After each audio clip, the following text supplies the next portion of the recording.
Hi, Stefano. Thanks for joining us. It's a big pleasure to have you on board today for this second podcast, halftime podcast that we decide to organize with Never Stop Learning.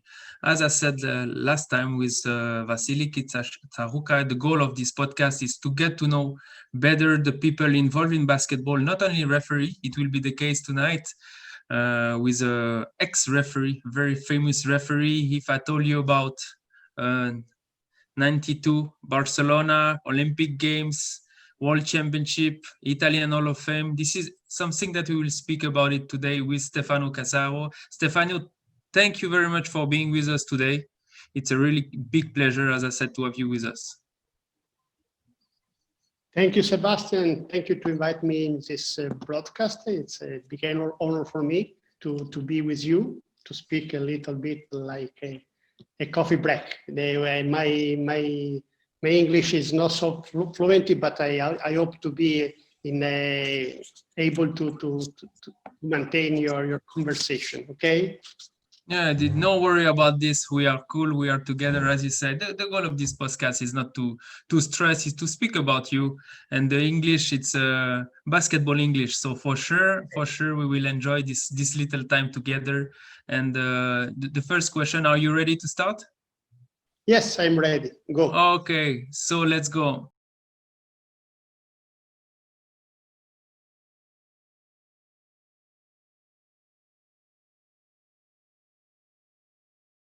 As everybody knows, you are coming from Venice. Venice, very nice city. Can you tell us some word about this incredible city where you live? Venice is the best city in the world, because not only because I was born here, but for sure it's a special city. It's very romantic. It's very safe city. Also for that, I like to stay here. I was married in Venice. My wife is from Venice. I grew up my sons, and now only my daughter is for job is in Cesena, close to Bologna, but also the other two are living in Venice. Okay. Now Venice is very strange because without tourists is another city. With COVID is a big problem for the economy because Venice it's only monothematic industry only for tourists. So we have some problem to maintain the same level of life for everybody, because everybody has some business with tourists. So also for me, it's I decrease my incomes for that, but it's normal. We hope to be better and better in the future, for sure. Yeah, for sure. It's really difficult time. And okay, the question about what is the best restaurant in Venice, because Venice has no secret for you. Can you tell us? Okay, maybe not now, but in normal time, where the best place to have coffee or to have a nice dinner with friends? So in Venice, there are many places to go to take lunch or dinner. And my favorite place is Santa Marina, close to Rialto. It's a special restaurant when I like to go with my family for every event, for every ceremony to celebrate their birthday or so on. Or another one could be Madonna. It's a historical traditional restaurant close to Rialto Bridge also. This is my favorite restaurant, but if you come in Venice, I can suggest many also close to my house. Yeah, exactly. I remember.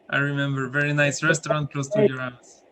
Yeah, the best place to take a coffee, it depends. There are many coffee shops in Venice.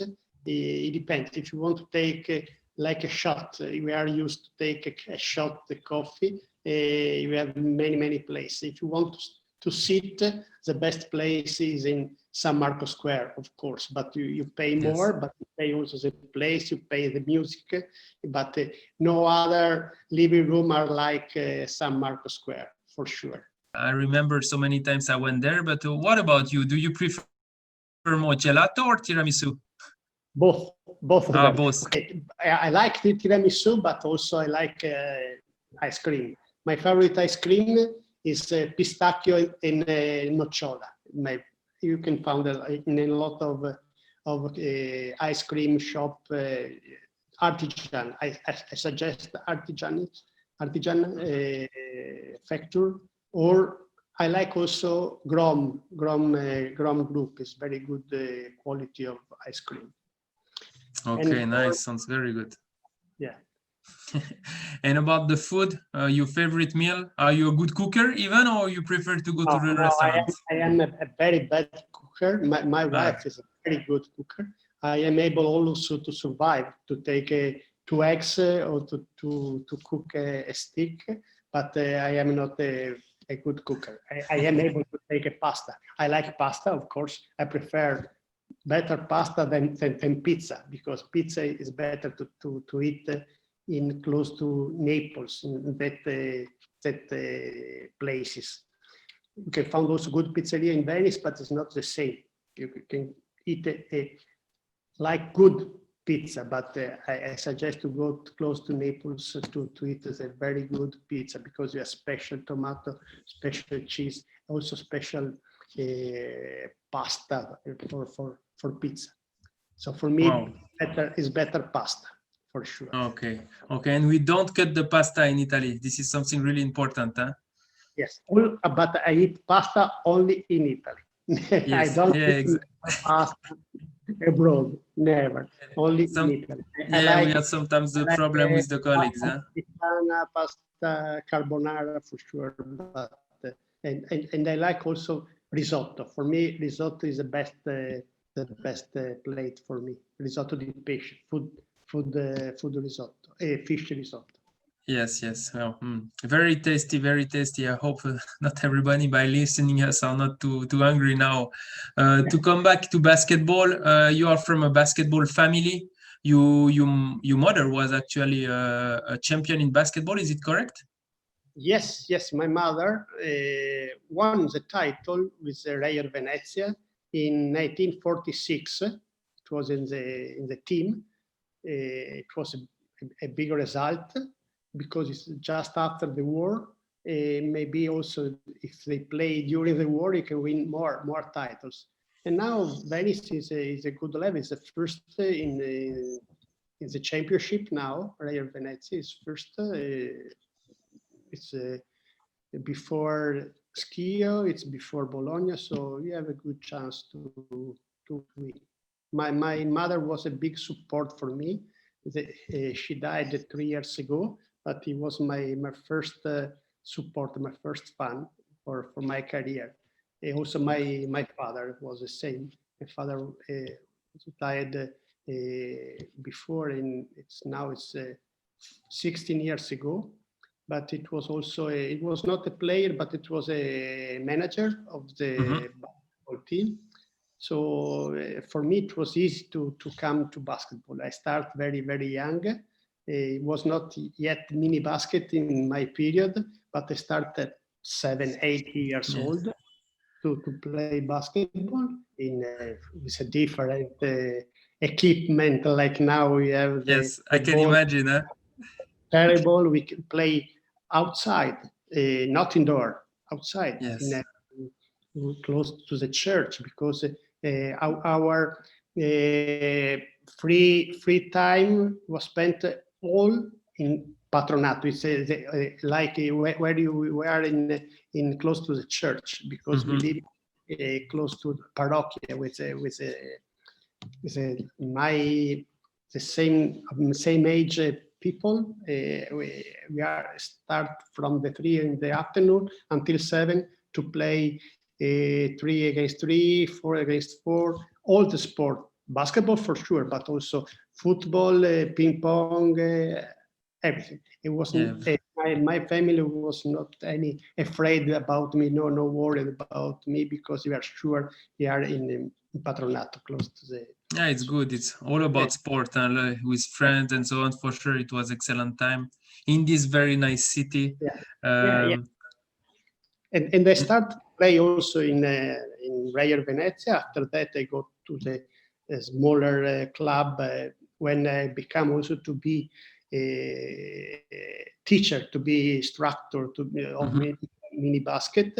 but I want to do that. And my career was to be a coach, to be, I continue to do it also while I am a referee. But when I became a referee for a case, because when I was 16, I have not the age to do a coach clinic, but I only a referee, mini basket referee at 16. So I start from that.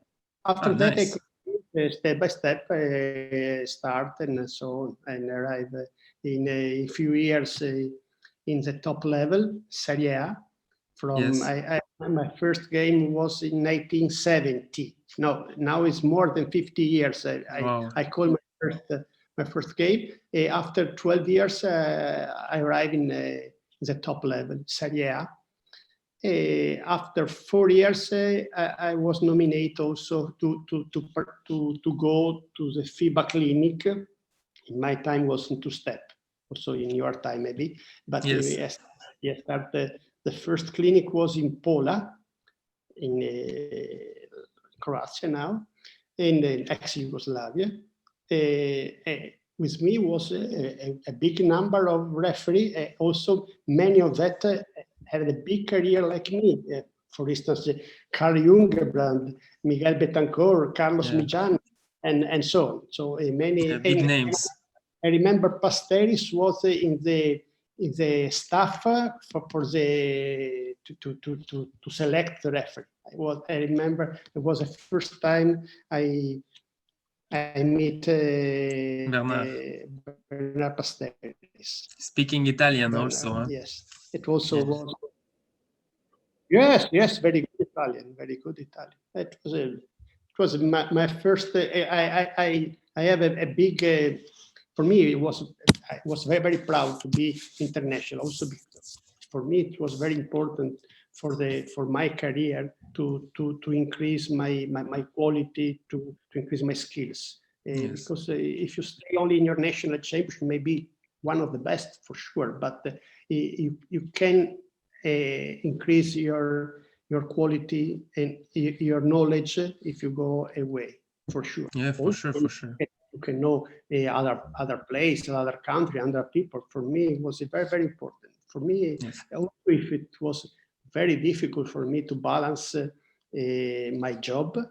Yeah, it's what I wanted to ask you. All you did with the family, with the job, because now, for example, it's more, okay, not now because it's difficult with the flight, but there is more flights.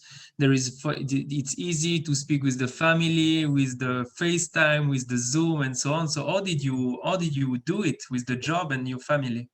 No, it was difficult. Now, if I think in my time, when in 1986, I started to be a FIBA referee, and I start to move.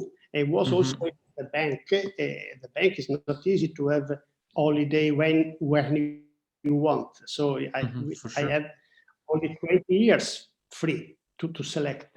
It was also my diplomacy to balance with my colleagues, with the boss, also to have the day when I ask. Because if the rule is clear, you have to select your days in February for all the season. It's impossible, yeah. But step by step, I was able to do it. And when I arrived in a good level, I have also, with Kotleba, it was a good agreement because no more than 2 games per month to nomination, maybe also double nomination, but no more than 2, because for me it was impossible. Now, in my opinion, it's very difficult for an international referee to have a normal job like mine in the bank, because it's you have to choose, and many referees have to choose, like La Monica in the past, Facchini, Mazzoni, and many others. So because we are spending a lot of time to travel, but also in the Italy to have a game, for sure you need to travel. It's not easy to travel in the country because it is not a small country where you do 1 hour car and then you arrive at the game. So for sure this is something that you look at least 3 days, 2 days at least. But it was different rule, because I remember also Costas Rigas. It was one of the best. It was also my mentor also in the period. He was older than me, about 8 years. He was also working in a bank. His job was, but it was different, totally different in Greece, like in Italy, because when he received a nomination, he had 3 days for duty. It's right to go without any problem. He never touched his private holiday. So this is good. he can go after many competition. You can save every time 15 days for his family. For me, it was totally different. Many times, also in 1992, I have to take a day out of my salary to go to pre-Olympic Games and to go also for the Olympic Games. And my wife was waiting for third son. So it was a crucial period for me, but I was very happy because I suppose in 1992 was my best year. Also, it was the year to start for my career, because until 1992, I officiate only one important competition, the final of the Cup. Yes. Cup, it was in Switzerland, was in Geneva. Yes, exactly. And after that, I do overall two Final Four of Euroleague, one European Championship, 2 World Championship, another European. So I start from that.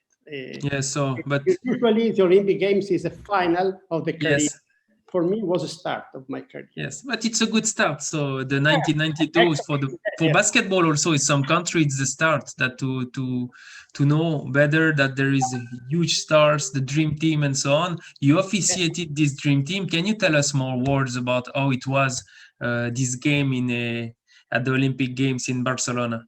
It was a big surprise. It was before the Olympic Games because I was lucky to go to Portland for the qualification for the Americas to go to the Olympics. So it was the first time the introduction of the Dream Team was there in Portland in June.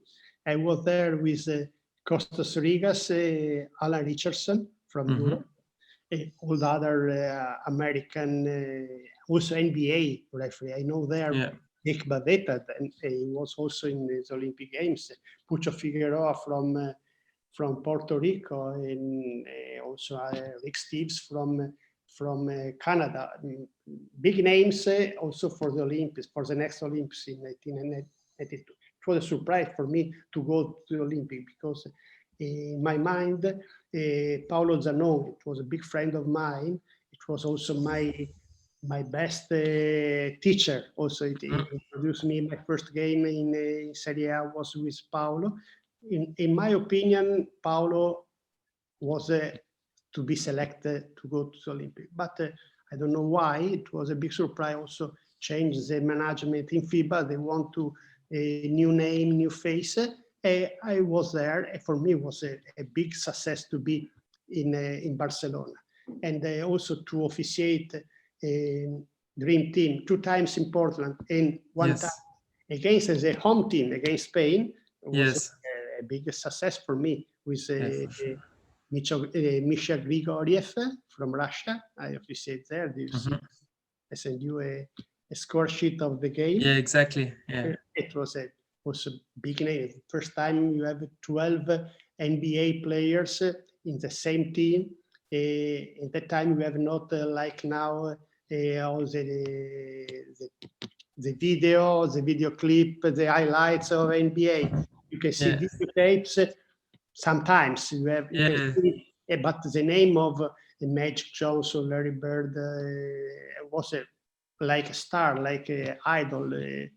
To be there, it was a big honor for me, but also for the opposite team. Many times during the warm up, the player of the opponent team was making the photo with the camera. During the private, no, there is not a selfie like now with the telephone. The telephone was big.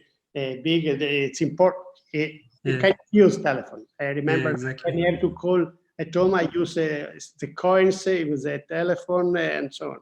So yeah, nice. we spent 30 years ago, 28 years ago. So changed totally. And but also for the opponent, it was a big honor to play against the Dream Team. It was very, very, very exciting also for me, but it was very, very easy to officiate the Dream Team because it's very, very correct players.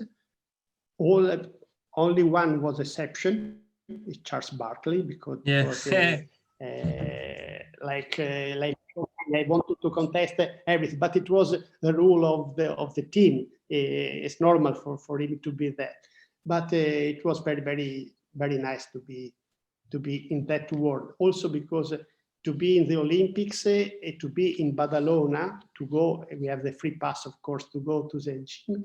All the athletes of the other discipline were there, come there. I was curious just to sit close to me. Holyfield, the boxers, Spike Lee, the movie star, and so everybody come there from USA, but also from the other country. It was a very nice experience for me. It was your best experience as a referee, this 1992, or it was after you had the one? If you should said, oh, I have one very, very... It was for sure the most important event because I officiate also the semi-final. Yeah, exactly. It was the semi-final of women, so for sure it was the most important, also because it was the first important. After that, I have 2 times the World Championship, one time in Athens and the second round in Indianapolis, 2002. It was also more tough because the level of the basketball was more balanced. For instance, in the Indianapolis, USA, it was a favorite team, arrived at the 5th place. So it's unbelievable. They play at home. Reggie Miller, the star of the Indiana Pacers, and they lost it 3 times on the row. It was very, very difficult for them to justify the result. It was a very tough final between, I don't officiate, I officiate the semi-final until the 4th place. So the 4th place was a big surprise, Germany against New Zealand, I remember, I suppose. And the final was Argentina against Yugoslavia. And until the end, Argentina was leading and they lost for 1 point with business discussion in the end. It was the last competition with 2 people officiating. So after that, we start also in Italy, also in FIBA with 3 people. After that, in 2003, I will go to Euroleague to play my last 3 seasons in Euroleague. Okay, also, wow. I remember also during the first Final Four, the derby between Olympiacos and Panathinaikos in Tel Aviv with Philippe Malabiou. It was also my roommate in Barcelona, in the Olympic Village. We officiate there the derby. The other 2, I remember, was both was died a few years ago. One was Danko Radic, the other one was Ruven Virovnik. Okay, big names. Big names. But I remember I officiated that semi-final. I officiated also the final in Tel Aviv in 2004 with Virovnik. And it was a big surprise because underdog Badalona, Estudiantes, won the title against Olympiacos. But I remember the stadium of Tel Aviv was half green, half red, because it was not Tel Aviv there, was not in the Final Four. All Greek people was fighting, also started to fight in Fiumicino Airport when they arrived, and then also in Kolonaki. It was difficult also for that, also Tel Aviv. But Tel Aviv more safe, more secure, because as you know, in Tel Aviv, the security is very high. Yeah, but this rivalry between these two teams is not coming from few years. It's huge rivalry from so many years. But one question about the preparation of the game, how you did I would say in the past, because now we have a lot of video. We have so many video. We have platforms with all the video. Huh? You're very lucky now. You are very lucky. Yes. In my time, you have not so many tools. You have only some videotapes, but not for all the games. So you have to look for some information, but also, for instance, also during the warm up, you can start to watch the practice, the warm up of the player, to recognize who is left, who is right, to suppose you can be as a starting five. You can read the newspaper, you can read the statistic when there is statistics, because not all of the statistics. So you cannot have a preparation like now for you. So you have self-made. You have to be a big passion to see how many games you can see on television, for sure, but nothing else.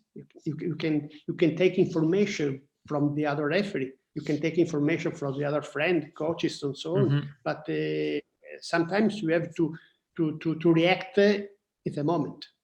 It was less easy. Yes, you can see now it's a different basketball, because if you can see a video of 20 years ago, you can see a very, very slow. You can at a different speed of the player. You can see also a difference of the intensity of the defense. You can see space between a player and another player. But we officiate in two people, not in three. So to run more, you have to be in more. You cannot be static. And also the other philosophy. Now you have to call standing in your place, because it's true, you can see better. But if you want to see the best position, you have to move a lot before, more than now. Yeah, this is totally. So, but I live very, very, very with great passion. I enjoy to do it, for sure. Yeah. What do you think is the big change now with basketball? The way we play basketball and also the way we officiate basketball. You said we went from 2 to 3 PO. This is one thing, but what are the big changes for you?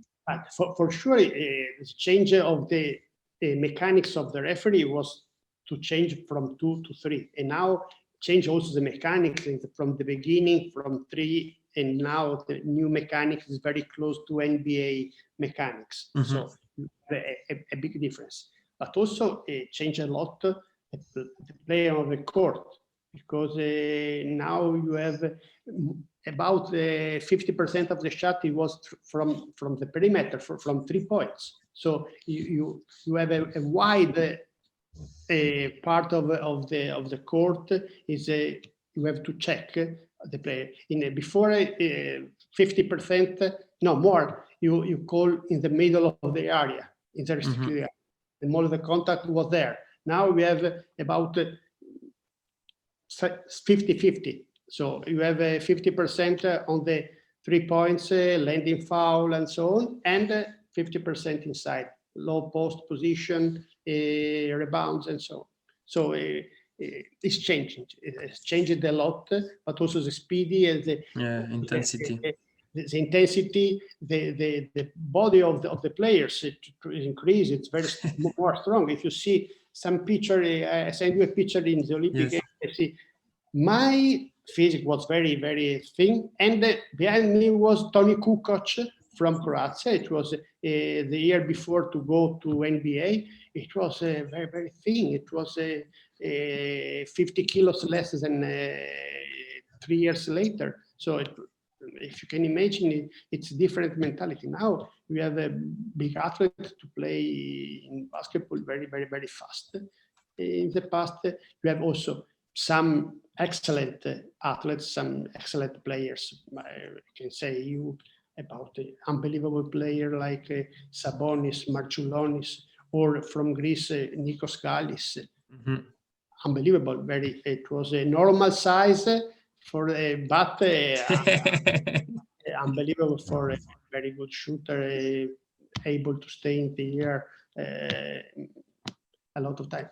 I was happy to officiate also Drazen Petrovic in 1 year in 1992, 1 year before he died in Munich. So I was happy to have in my memory many important players.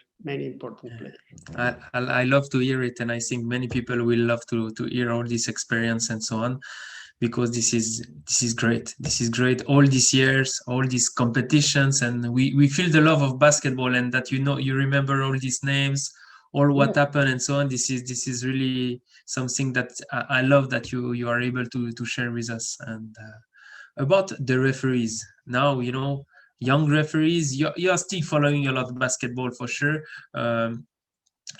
What can you give such advices, I would say, for young referees or also to referee which is on the top already, but some advice for the young Italian referee or our friend over the world, or to be top referee? Hey, you have to love basketball. You have to be a big passion, because if you have to go to increase your skill, you have to don't stop to improve. So you have to have the humility to recognize when you have a good day or a bad day. You have to also the patience to wait this moment, because the train can pass in the right moment. You have to be ready to go in, and also you have in my opinion, the passion is a most important thing. You have to be ambitious, to be curious. You have to look to watch how many games you can, because it's important to have a good knowledge of basketball in general, to read the game, not only the basketball referee, also the play. For me, it was very important in my time to go every week until one time, sometimes more, to take practice with a team, with my team of my city. But when I was for my job abroad from Venice, I was in Milan, I was in Genoa, I was in Naples, I tried to meet the team, to go with them to practice, because for me it's very important to practice my whistle with the team. Also to learn new things, because if you approach with a coach, you can learn more things than by yourself. So for me, it's very important to share your knowledge with other people. Until now, I am in good contact with some coaches, some players also. This is really a good point. You said that we can learn from everybody. I don't want to point out my project, but I think this is something the most important. And you said you learned a lot of things from coaches, because for sure, in terms of tactic and so on, this is so many things that we can learn from them. Yes, for sure. If you are on the court, you can understand sometimes. Also to listening that the suggestion of the coach to the player. Only for that, in my opinion, it's very important to do the practice there. It's important to do workout in the gym by alone yourself. But in my opinion, it's better also because it's more enjoyable. Yes, you like the contact also. And if we should say one thing about Stefano Cazzaro, what is his best tool, or where he was the best as referee? If you need to say one thing, you were the best. Communications, decisions, I don't know. What was to have a good balance also. You have to, the communication is very important. Also, it's to be able to prevent some problems. In my opinion, it also was one of my skills, because I was not a very severe referee on the court. I don't remember how many technical foul do, but do. But I was able to prevent sometimes with a small word, because I am not a speaker. Do you see now? I am not. but I like to say some pills to the player only to show, okay, I understand, sorry, the next time I can see better. It's important, in my opinion, the approach. Yes, to be approachable. Yeah. I think it's very good. This is very good point where you succeed for sure. And one of our last question that we ask to all our guests, when you hear "never stop learning," what comes into your mind? Hey, it's non smettere mai di imparare. It's important also for us. The exam don't end never. It's another. We are ready to be able to start to learn something new every day. Because if you think to know everything, it's not in the good way. I remember one phrase of Turner. Do you remember Turner was the boss of FIBA in my time? He said, when you think to have nothing to learn, it's better to stop. When you are sure to have done nothing, I know everything, it's better to stop, because in that case you are not stimulated to improve. It's important also for the young guys, for everybody, also for everybody, because now it's a business, also it's a job to be referee. But it's not only the money the most important thing. We have also to have some stimulation to continue to officiate. Now the age is a more large limit. In my time it was 50. And now you can arrive more than 55 and so. But it's important to be ready to improve every time, every year. Also for not only for the young, but also for the other one, because the experience is a big quality. You have the experience. You can also the people know you. You have a good I don't know. You estimate a lot from the. It's important because the players believe in your call, okay? But sometimes this one is not good because you are sure to be the best. This one is not the best thing. I remember in my last season, 2005, when I officiated the final of Euro Cup, I was sure it was my last game. And I cross a finger because I have to do a good performance, because maybe my last, I have to leave a good memory. After that, I received also the nomination for the Final Four in the same year. And for me, it was a big surprise. And also that I was in the special crew, because it was crew chief was Carl Jungerbrand, the other one was Romas Brazauskas. The final was in Russia. It was Tel Aviv against Tau Vitoria. It was also a good surprise, because Ceska was favorite in the Final Four, but it was eliminated by I don't remember, by Tel Aviv, I suppose, in the semi-final.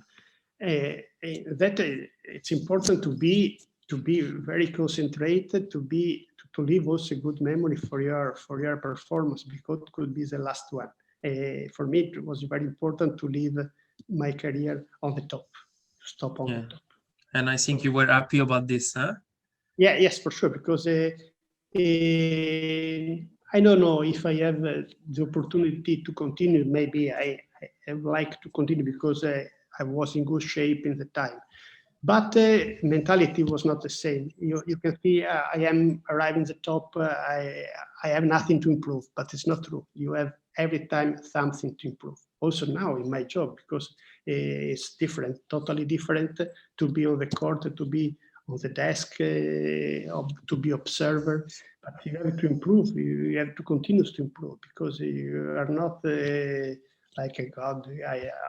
Because I made an Olympic Games and so on. I have to study. I have to know the rule. I have to know the play. I have to know the game. So for me, it's important. But also, it's very exciting to be very awake on my yeah, which is great. Which is great, but not so many people are like you, I guess. And it's why also so many referees are happy when they can listen to you, learn from you, because your experience was big and is still big. And also all what is around communications, how to help, how to make the prevention during the game. This is something in game management which is key for the game. Yes, yes. But you have to be a big passion. Also, the most important thing. Yesterday, I watched 3 games on TV, but I was not obliged. Also, only for my enjoy, but it's passion.